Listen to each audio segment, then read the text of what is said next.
Hello, Assemblymember Irwin. Hello. So I know you are running for Assembly in 2024. What term would this be? So I am running for my sixth and last term. We are term limited in the Assembly to 12 years. So I have been running every 2 years since the beginning. And so would be your 12th term. So that means you've been in office for 10 years. It would be my 12th year, my sixth term. Yes. Yeah. I'm good at math. So you've been in office for 10 years. Why do you believe you should run for office again now and not just pass the torch to someone else?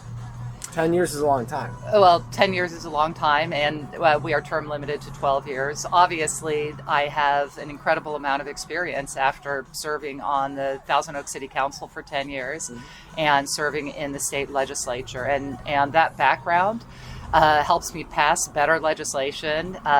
With the additional experience and seniority, I'm able to get even more resources for our community. So I think it serves the community well to have somebody that has that type of experience. And going along with experience, where in kind of crafting policy, where do you get your information for crafting policy? Well, sometimes the ideas come from constituents here in the area, ideas for bills. And then I talk to a lot of different folks that are from the district, maybe from the community college or from Cal State, or we have people that are coming in the office and giving us background on issues that need to be solved. Sometimes groups like environmental groups bring us bills that they would like us to shepherd through the process. But I have staff members that once we come up with an idea, do really deep dives into the policy, talk to a lot of different experts on whatever issue it is that is coming up. And as legislators, we deal with a very wide variety of issues. And before you were in local politics at all, what was your background? So I went to UC San Diego. I have a degree in systems engineering. I worked after I graduated from school, I worked at the Applied Physics Lab, which is Johns Hopkins University. We did post-flight processing on the Trident II missile. So Johns Hopkins Applied Physics Lab is kind of a research facility for the Navy, looking at Navy systems and how well they are working.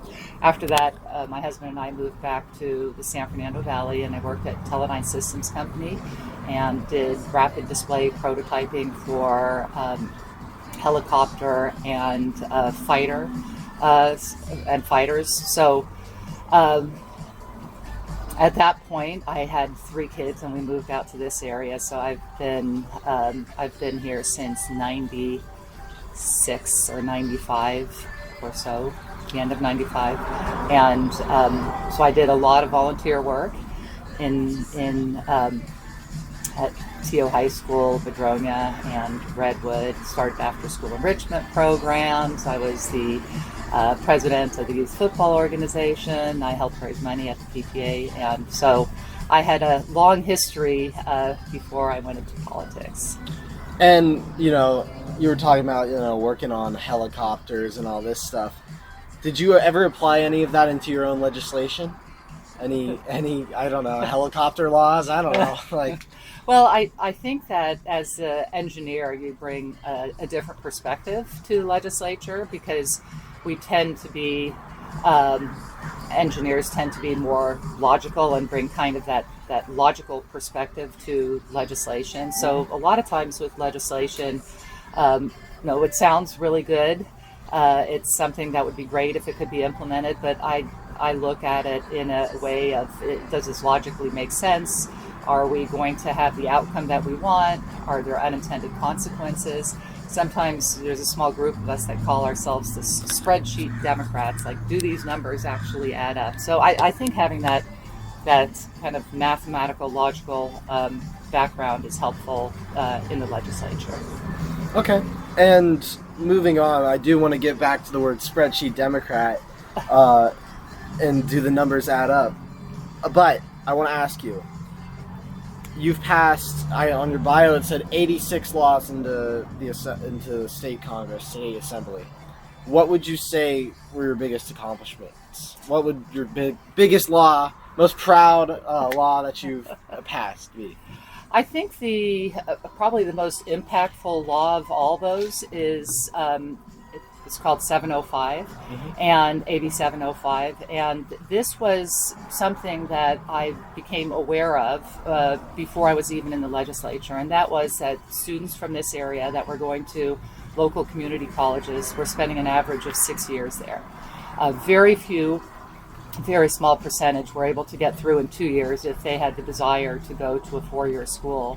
So the first year that we were there, we were able to get $60 million in the state budget to look at high impact practices. How do you get students through community college more quickly? And there were a lot of pilot programs throughout the state, and it turns out the biggest problem was that students going to community college had to take placement exams that did not dictate what their success was going to be in transfer level classes. And almost all students that took those tests ended up being put in remedial classes. So remedial classes, you don't get any credit for. And it turns out, if you look at the statistics, like at Oxnard Community College, if you are 3 levels below transfer level, you're more likely to drop out than ever pass a transfer level class. So we saw what the highest impact practice is, and we passed 705, which was basically to try to place almost every student directly into transfer level class and not have them waste their time at community college, and then augment it with a co-requisite or tutoring. And it turns out, 2018, 2019, 2020, we're starting to see the results, and students are making it through community college much more quickly. And really importantly, Black and Brown students are making it through much more quickly, because it turns out that those students were much more likely to be placed in remedial classes. And going on with like these programs and college programs and school programs, I believe there were a couple. What was the rapid digital upskilling pilot program? Oh, I'm glad you asked about that, because I just happened to look at some of the statistics from that. So during COVID, we had a lot of discussion on how do we make investments looking into the future. We know that jobs are going to be more rapidly disappearing, either through automation or through AI, for instance. And so we don't want, if you went to school and you had a degree in computer science and it turns out that with AI you can use the tools to be 40% more efficient, we don't want you to be laid off and not have a place to go. So this rapid upskilling is identifying ways that people can be retrained from where they are without necessarily going to a 4-year college. So we worked with Economic Development Corporation, which is right here in collaboration, EDC. They are right in Camarillo, and we got a $5 million grant, and they did a survey of what are the type of skills that are lacking in this area and how can we upskill. So it turns out the skill that is really lacking is basic computer skills. You have a lot of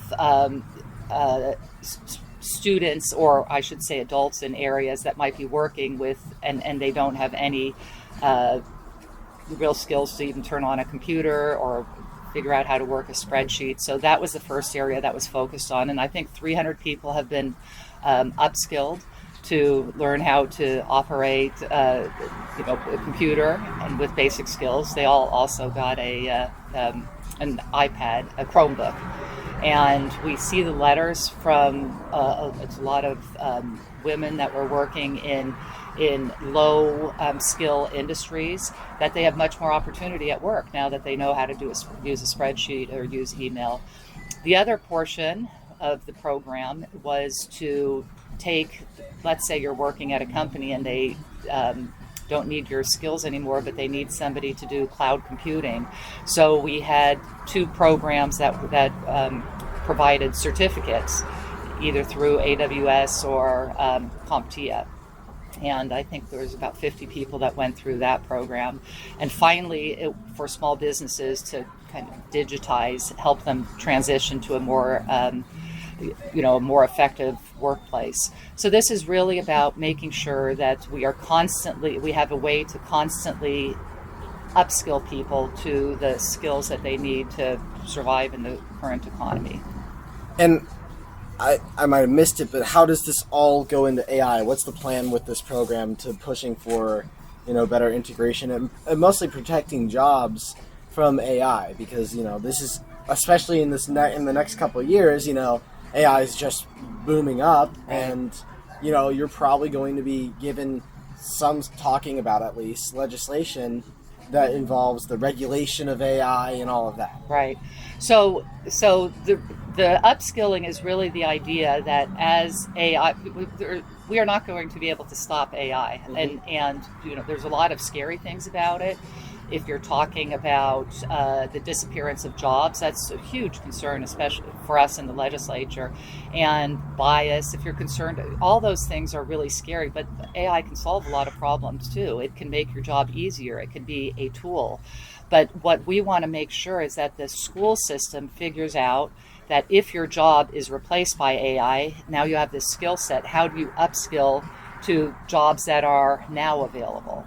Yeah. So that's really I think that's the important part with trying to figure out how do people become lifelong learners. Make sure that they, maybe they'll go back to community college 10 years down the road or 8 years down the road to learn some additional skills based on the skills that they have already.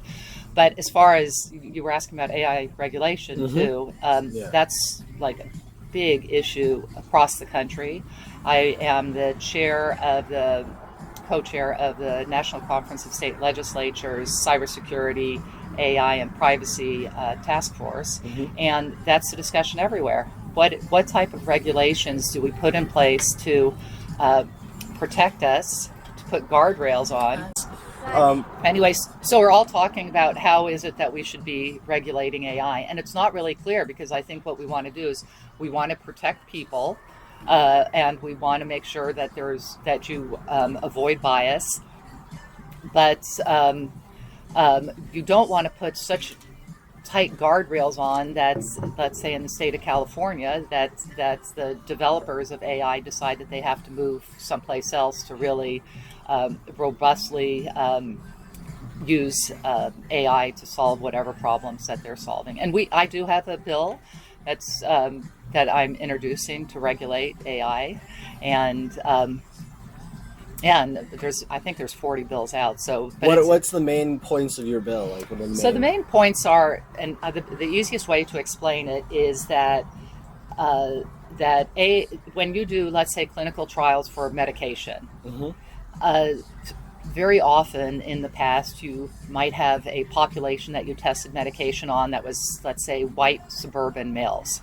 And if you don't have a robust set of data that you're doing these clinical drug trials on, then you don't necessarily know what the outcome is going to be for, let's say, urban Latinas. And so and there was an example of that about a month ago. The Alzheimer's drug that is just coming out is not, it cannot be used by black men, because they were not able to get, or did not have a big enough group of men of the sample size, and so the outcome is unpredictable in that population.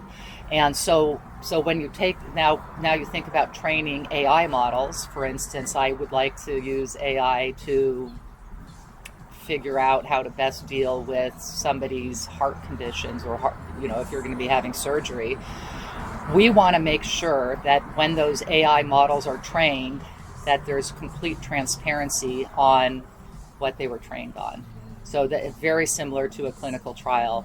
Who is it that you trained this on? Because it might be that if you just trained on, a suburban set of white men, that the model is not appropriate to use on other groups of folks. And so we think the first kind of the low-hanging fruit is to be transparent about it. And also, I think that it makes it much more likely that folks that are building these models think up front about training on the right data set.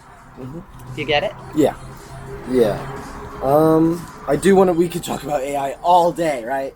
But I do want to move on to, there's so many topics, but I think a very important topic is the environment. I believe you're a member of the Agricultural Committee. Yes. And right now, in the Imperial Valley, there's a big, I think it's the biggest deposit of lithium in North America. I could be wrong, but I'm pretty sure I know it's one of the biggest, right?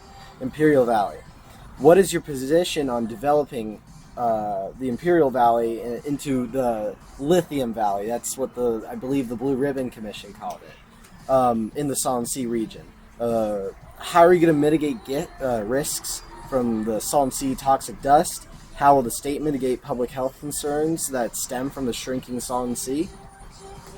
So there's that area does have a lot of environmental issues, and you have a community that has very high asthma rates because of what's happening with the Salton Sea, and there's been big efforts to mitigate that. I have not necessarily, that nothing like that has come through the Agricultural Committee, but I know that one of our assembly members has really been working on how do we get more water into that, cover up more of the dust, or what are other solutions. It's very difficult to come up and expensive to come up with a solution for that. Yeah. But the lithium deposit is really something that could be a game changer for that community. If you are able to harvest lithium in a clean way there, without the the big environmental impacts that you see throughout the world. It is, it's critical for the clean energy future. It's critical for, as we transition to EVs, it's critical to build up our,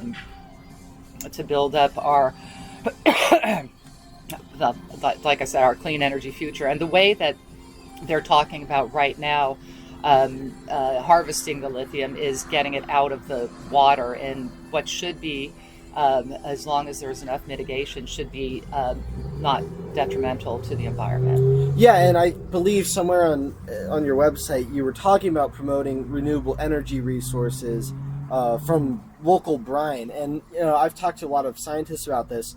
There's brine in these like oil wells. Is that something that maybe it connects from local brine?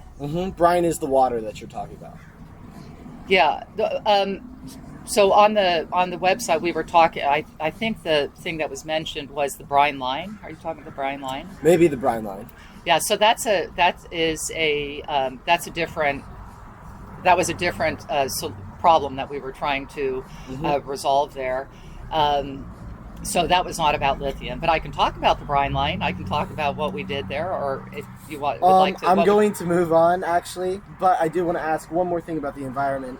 Sure. What is the appropriate role in the state preventing and preparing for climate change, and what can the state do to protect the most vulnerable from the effects of climate change? Well, I think that is the big question that we're all grappling with, and I try to solve certain portions of that issue. So I think the first thing is we have already set these really audacious goals that by 2035 that all new cars sold are going to be EVs. And one of the things that I've been working on, and I did do an editorial in the paper about it last year, is that our EV charging infrastructure is terrible. It's very unreliable, and there's no way that we're going to be able to make these goals if people do not find it convenient to charge their cars. I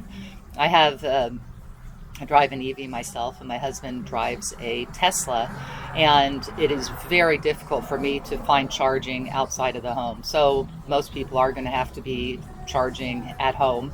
But we've tried to, through numerous avenues, and then through legislation, and then getting some lines in the Clean Energy Transportation reauthorization, have tried to make these charging companies more accountable. They receive a very significant amount of money from taxpayers, and we want to make sure that when somebody goes to charge their car, that the charger works. Yeah.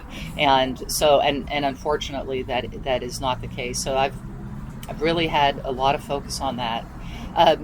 The other thing is we're really not going to be able to meet any of our climate goals if we don't make sure that even that the early adopters they will be in their EVs and with their solar panels, but we really need to make sure that people in lower socioeconomic groups also benefit. So we were able to get some money in the budget, hopefully it's coming through soon, to work with a local nonprofit here, Safe Passages.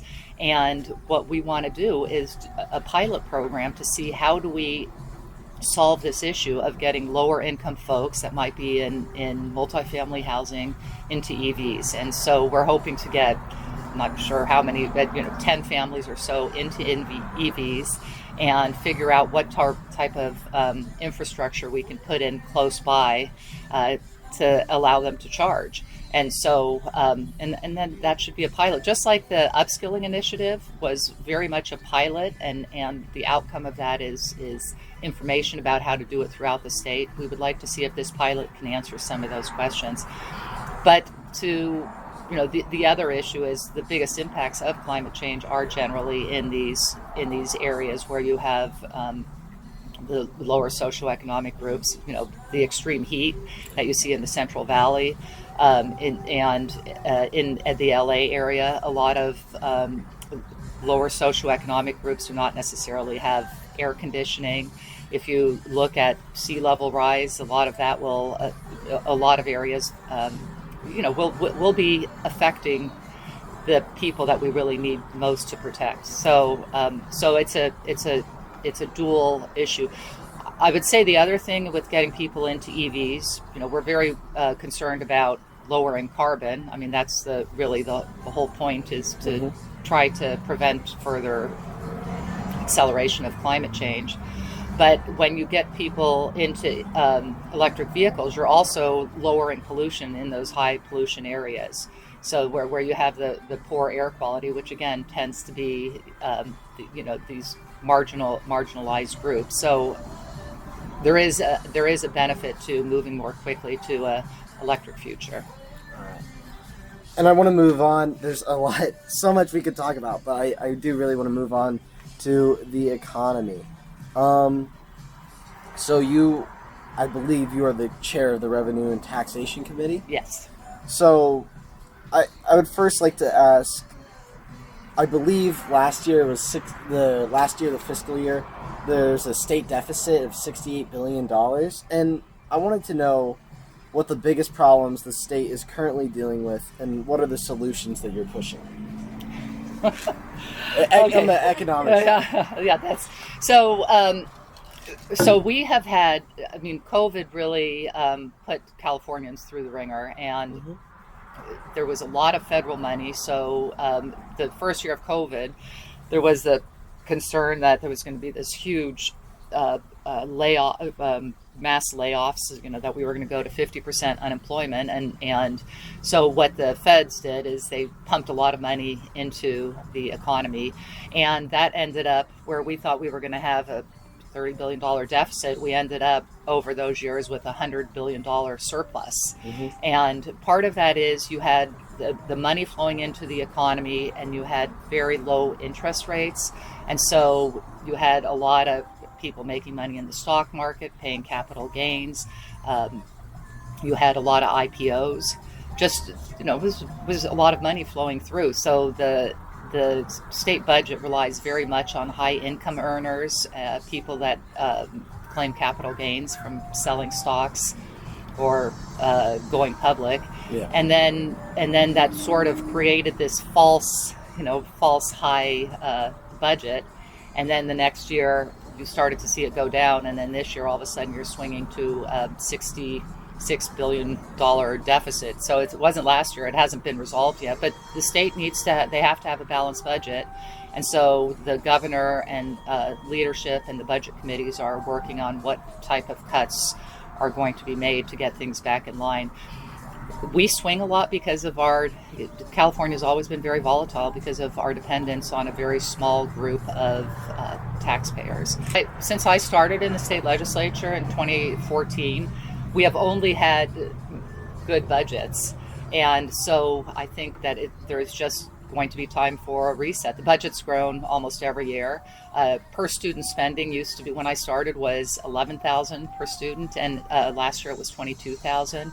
So now there's going to have to be some adjustments. We have to look at the programs that have been added and see where we have to have a balanced budget. Mm-hmm. And so there's going to have to be some difficult cuts being made. For me, I think that we really need to make sure that the cuts do not go into areas that we would consider investments. We don't want to cut off our future. And so specifically, I'm advocating to really minimize the cuts to higher education, because that's what is driving the economy here in California. We have an incredible public school system, and then you add Stanford and Caltech and a lot of the small privates and the Cal States and the community colleges, and that's why we have such a incredibly innovative economy. And so I think it's really important that those type of investments are protected. So what would you be willing to cut?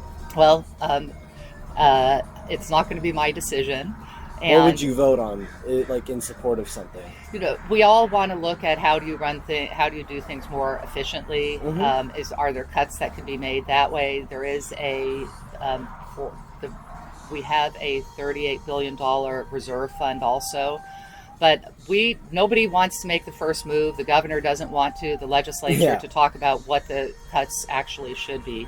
When's the deadline, though? Like, when's it got to be made? When's the decision? In June. So in June. Yeah. So there's budget. You really have to. I mean, we're talking about an economy budget that's fourth largest in the world, mm-hmm. and in the fourth or fifth largest in the world. Mm-hmm. And so it is. You know, there are people that are going to have to. We have, I think, 120 different departments. There's going to have to be department wide. There's going to have to be cuts. We're going to see where it is, but it is not. Even though it sounds like a lot of money, there are some accounting ways to deal with some of it, and the total amount is probably the same as it was in 2019. Our budget amount. It's not that this is all of a sudden that the floor has fallen out. It's just that in comparison to where we were getting all this federal money coming in comparison, we're just going to have to do some right sizing. Okay. I wanted to ask a little more about so according to the CLU Center for Economic Research and Forecasting, it said, in Ventura County at least, 850,200 people in 2016. Okay, so 25,000 people left the county from 2016 and now in 2023. How does that indicate like economic success in this district? Like, what will you do to make this a more desirable place? Well, I don't know if there's anything I can do. I will tell you the things that we all try to work in the area that we have jurisdiction. Mm-hmm. So obviously the economy in Ventura has not been great over the last 10 years, and I think that's for a number of reasons. We don't have enough good jobs. The jobs that are here are lower paying, and we haven't built housing really in the last 20 years, and that means that the cost of housing is extremely high compared to the salaries here.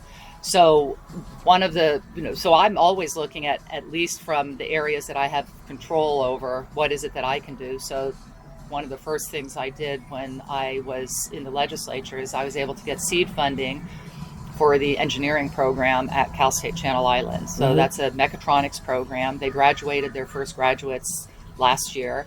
And the whole idea is if you educate people in this area, if you have an educated population in engineering, that you're going to hopefully attract more businesses out to this area. I still think this is an area with incredible potential because it is considered the most beautiful county in the country and a very desirable place to live.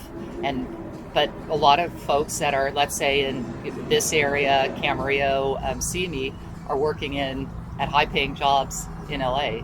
And I think that does show one of the big issues that we have here. My husband, who has been through a number of jobs while we've lived here for the last 25, 26 years, has never worked in Ventura County. My daughter moved back here. She's not working in Ventura County. So that's definitely that's a problem. So I think we need to build more housing. We already know that the people in Ventura County value open space. So building in those open space areas, especially with SOAR, is not going to happen.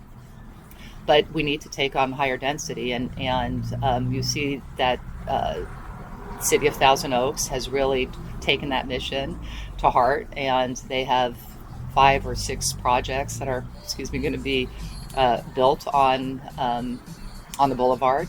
And that'll attract, hopefully, younger people into coming back to Thousand Oaks. Yeah, but we did have, I believe, according to it, the Ventura County's economy shrank by 12%, while the state of California grew by 44% from 2007 to 2022. It peaked 17 years ago from the 1990 to 2007. That means that we haven't recovered since the recession. So what was the key thing in us not recovering? Well, I think, again, it's that there was no housing built, and you are losing young people are not staying here. They can't afford to live here.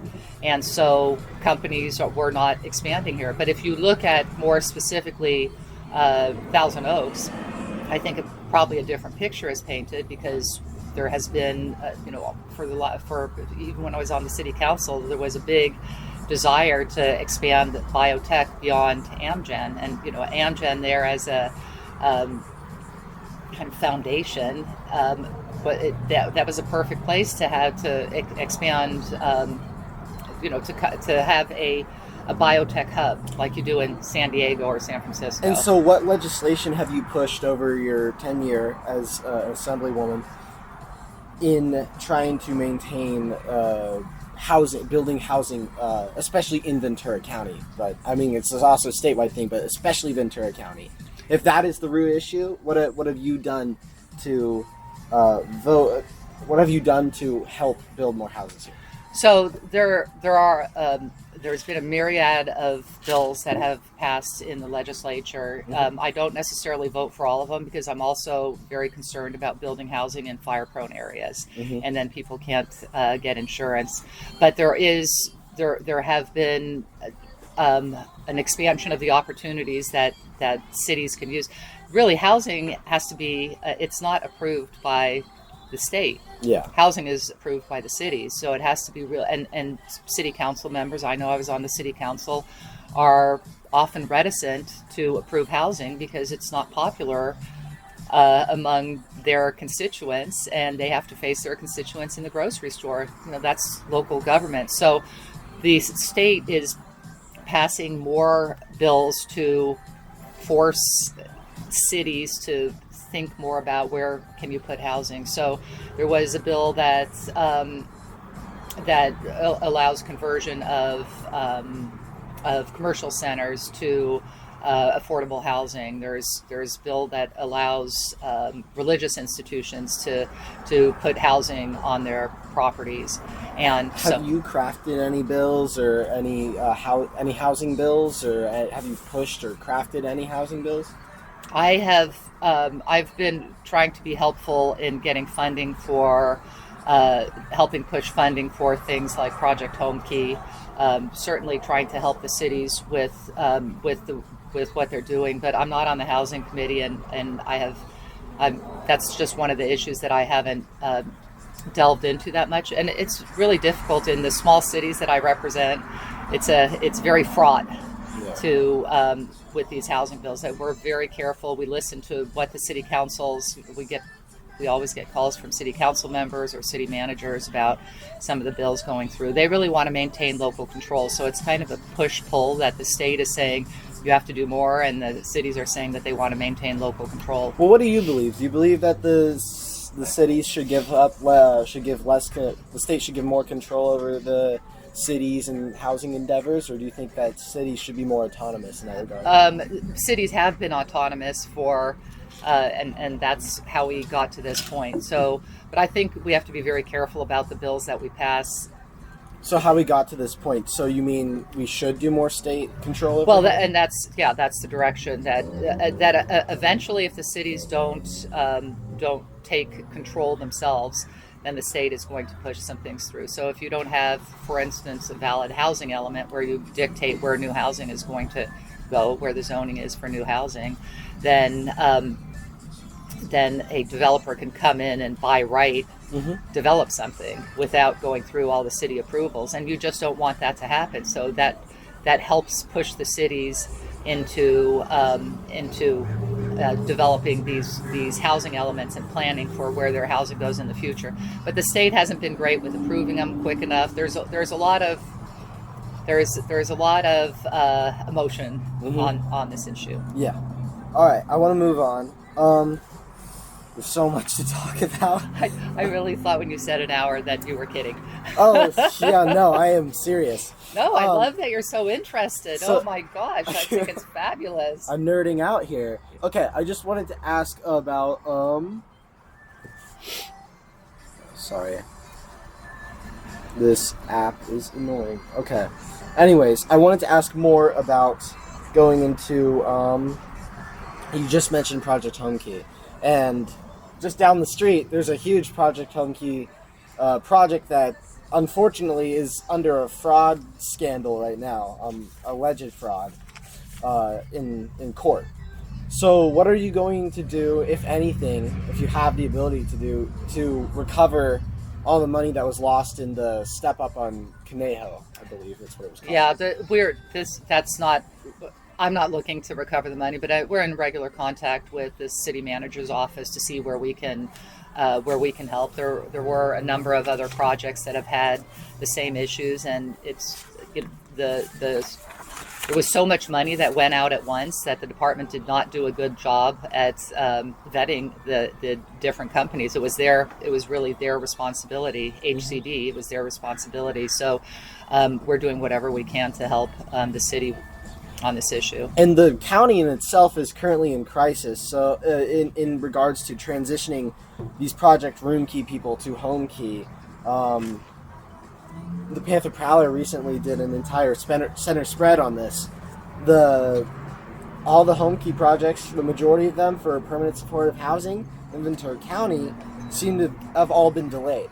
For the most part, especially all the new ones that were just approved, whether it be like a transfer of money issue, or the step up on second hold on. The county itself has had like issues getting these Homekey projects approved, or not even approved, just like finished, right? Like these hotels haven't been bought.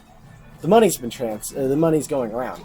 So, is there anything that you can do as a legislator to help facilitate this transition? We definitely make calls to HCD.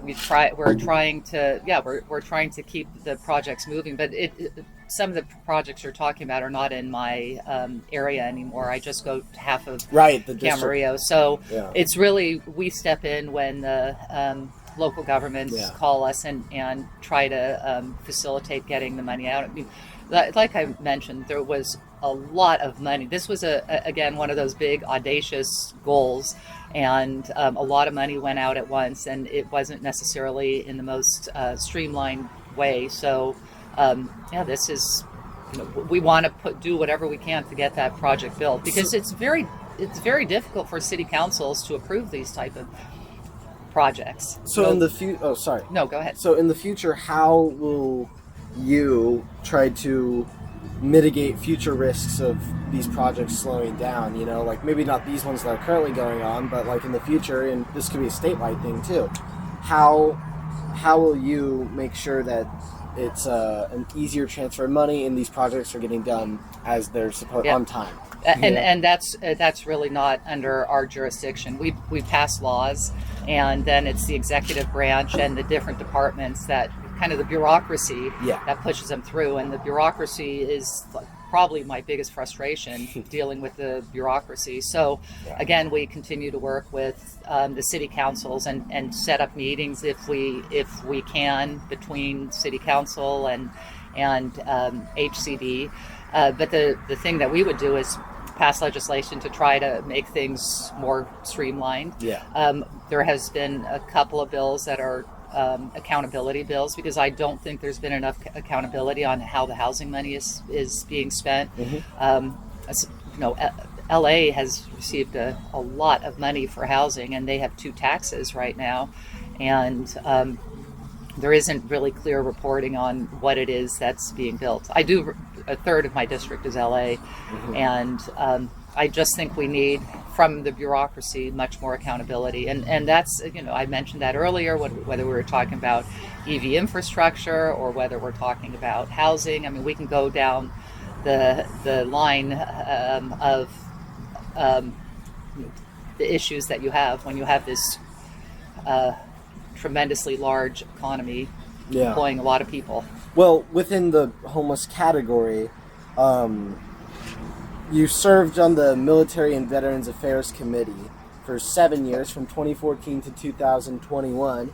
How can you please explain AB 531, otherwise known as Proposition 1? Yes. So it takes a little bit. There was a program approved by the voters in 2008, which was called the Veteran Housing and Homeless VHHP, Veteran Housing and Homeless Prevention Program. And what that did is set money aside through a bond to build veteran housing. We have 3 for homeless veterans, and we have 3 projects here, I think 3 in Ventura County. And that program was re-upped, I think, in 2016, so more money was put into the bond. And then last year I was able to get $100,000 into keeping funding in that pot to continue to build housing for homeless veterans. If you look at the total homeless population, the only segment that has actually gone down in percentage of homeless is veterans, and that's because of this dedicated effort by the federal government and by the state government through the taxpayers to build housing.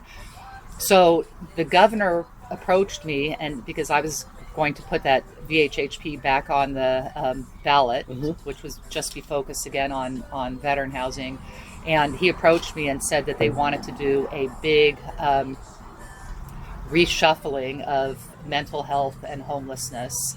Reshuffling, the millionaire's tax passed about 20 years ago, and the counties get money for mental health programs. But some of that money hasn't been spent that efficiently. Some of the money isn't getting spent. So 531 was put together with another bill to revamp how we look at homelessness and mental health.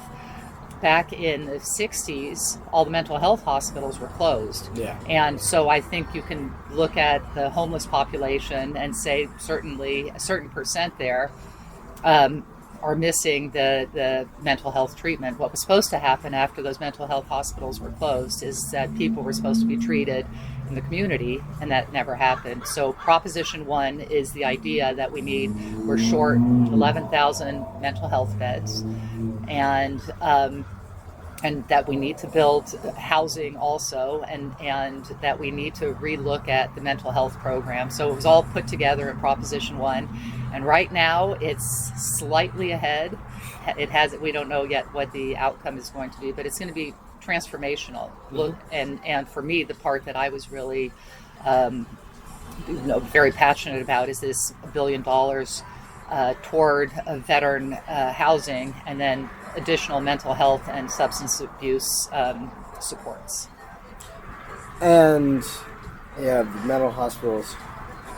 So that's like that's CSUCI, right? That's Scary Dairy, right? That's Scary Dairy. That's right. Have you ever been there? No, Pretty but I cool. hear it all. I guess I should go hang out there. I know all about it. Yeah. Okay. I want to move on from homelessness. It's a big issue, but I wanted to go back to housing real quick because your opponent, Mr. Nordblum, has criticized you for the supporting the removal of Proposition 13. So, what is Prop 13, and why do you support its removal? I don't know what he's talking about. He is talking about. I support Proposition 13.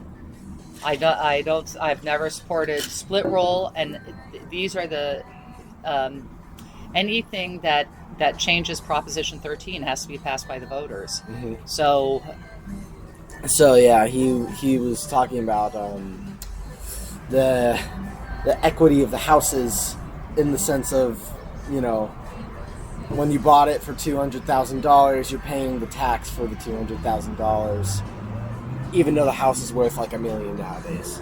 Yeah, but I don't support getting rid of Proposition 13.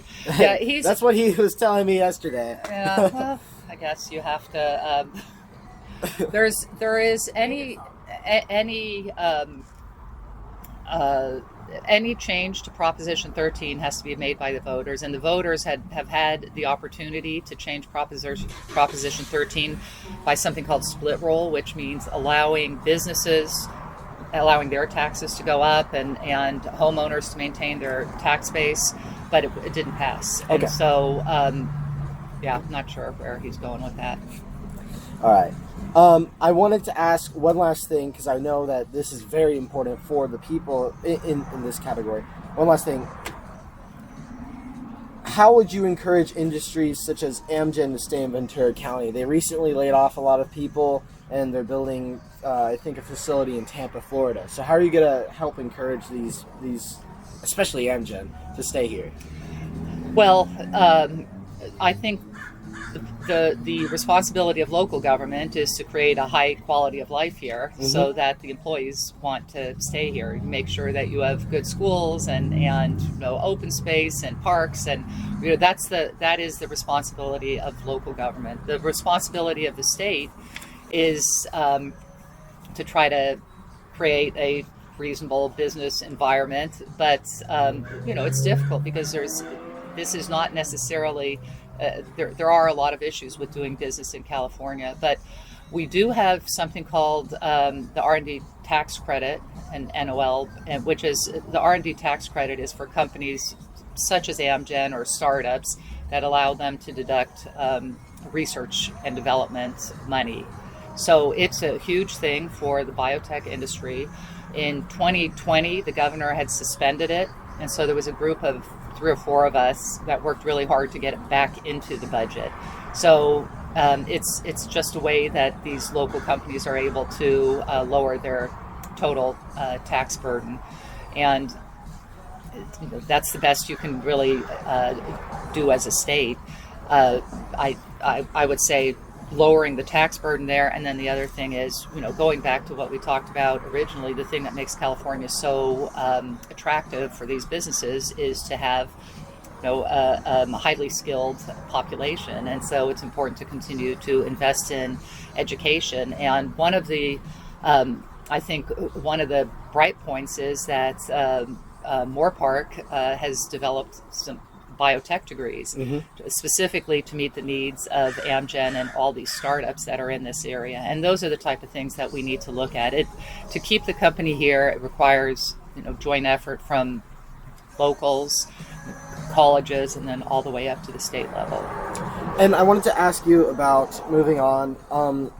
I believe, I don't have the exact law, but you made it a priority to tighten restrictions on like marijuana and I think nicotine products packages to children. Right? Right. Yeah.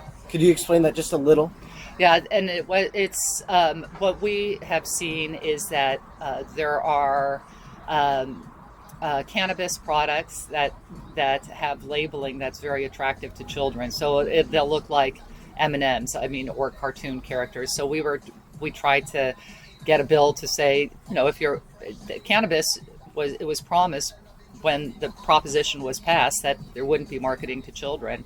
And so we were trying to define what it is to market to children and try to get these cannabis companies to go along with being more responsible about how they market. And unfortunately, cannabis industry has a very strong lobby up in Sacramento, so the bill was killed.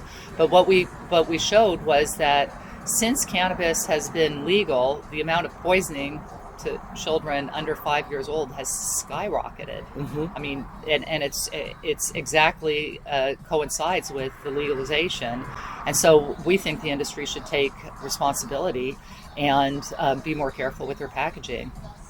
And aside from this, I really wanted to ask, because when I saw that, and it markets to children, I understand that, and I see the problems with that. However, food products to be considered unsafe, right? Like, so as part of your donors, I thought the most interesting donor that donated to your campaign was McDonald's, and their operators pack. It's $6,500.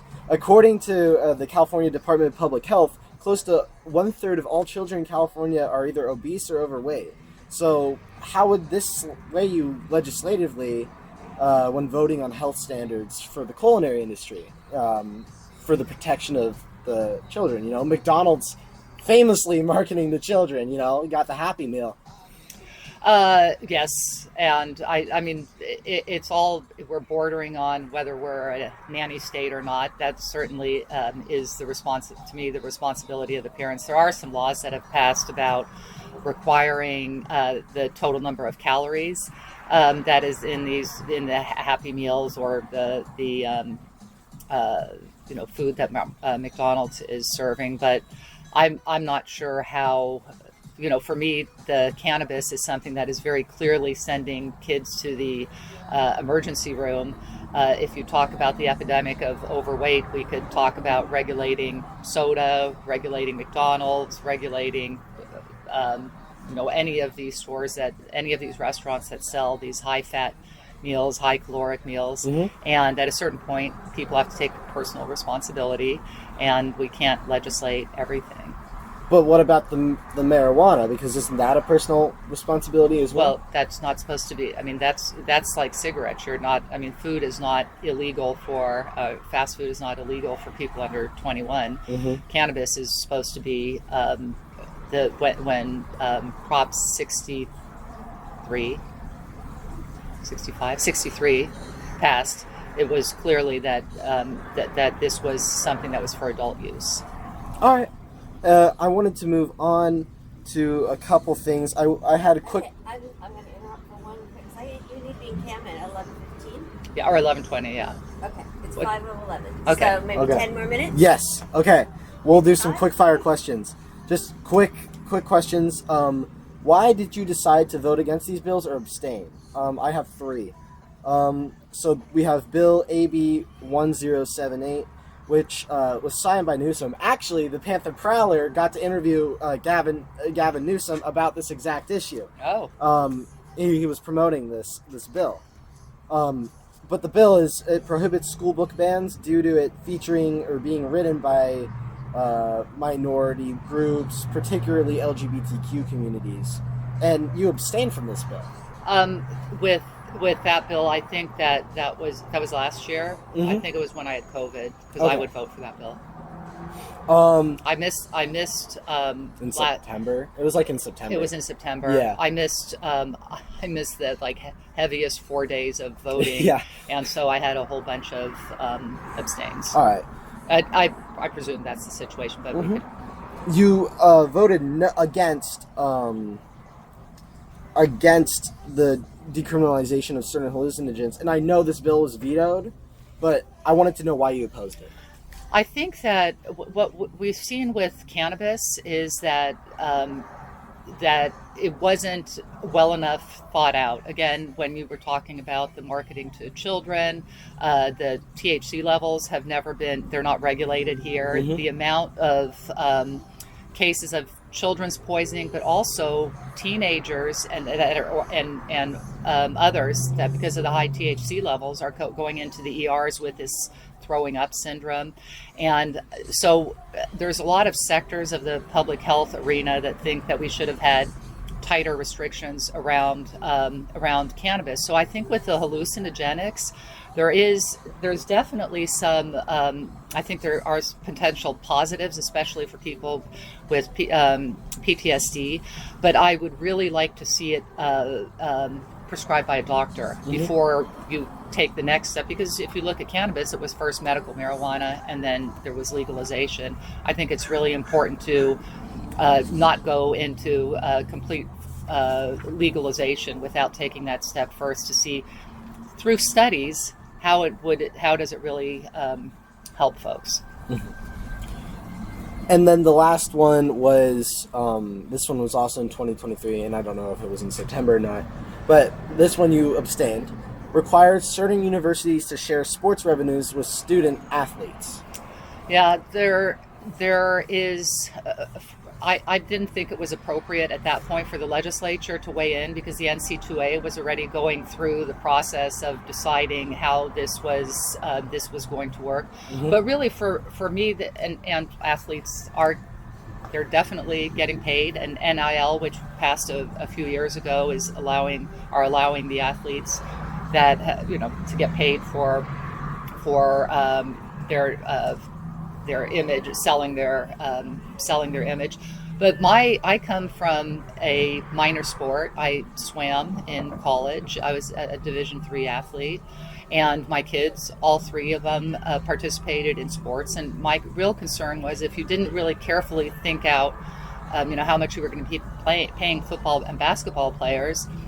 The revenues from those sports are supporting all the minor sports and all the Olympic sports. Those are not revenue generating. So my concern was that you were going to be knocking off women's sports and knocking off minor men's sports if you're not really careful about how you pay athletes. And I really don't like this move toward professionalism in college athletics. I think students that choose to participate in athletics should be true student athletes. It shouldn't be a training ground for the pros. They should definitely get their they should be able to do NIL. They should have their insurance paid for, their medical insurance paid for. They should have their scholarships protected. But to be giving these huge salaries to the detriment of other sports, I think is problematic. And I wanted to ask two more questions. So I want to make sure this one's a big one, and I want to make it quick, but I can't. But so basically, just honestly, if you can't do it quickly enough, I understand. According to the Pew Research Center, in 2021, California had nearly 2 million undocumented immigrants. How will the state stop the labor exploitation of these undocumented immigrants, and how will you work on getting them a path to citizenship? That does not require a long answer because this is going to be determined federally.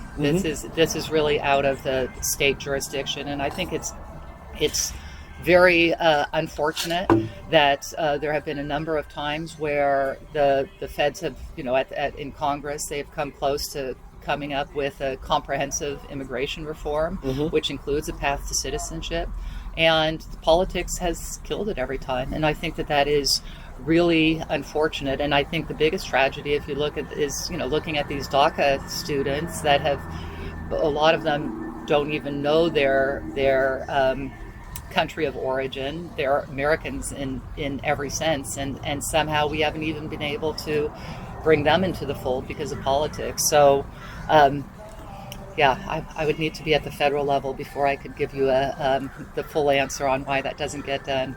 Well, maybe after this term, maybe it will be federal level. I don't know. Who knows? Now, I do want to ask the last question. What does the Californian dream mean to you? The Californian dream. Mhm. I think the Californian dream means what I think is my parents were immigrants, and I want every child that is here to have access to an equal education and equal opportunities here in the state of California. And that means that we need to provide every child with a quality education, whether you're talking about early childhood education. We started the early lab school at Channel Islands, all the way to having access to state schools or private schools and not graduating with huge debt. And that is how we maintain the California dream. All right. Well, thank you very much, Senator. Oh,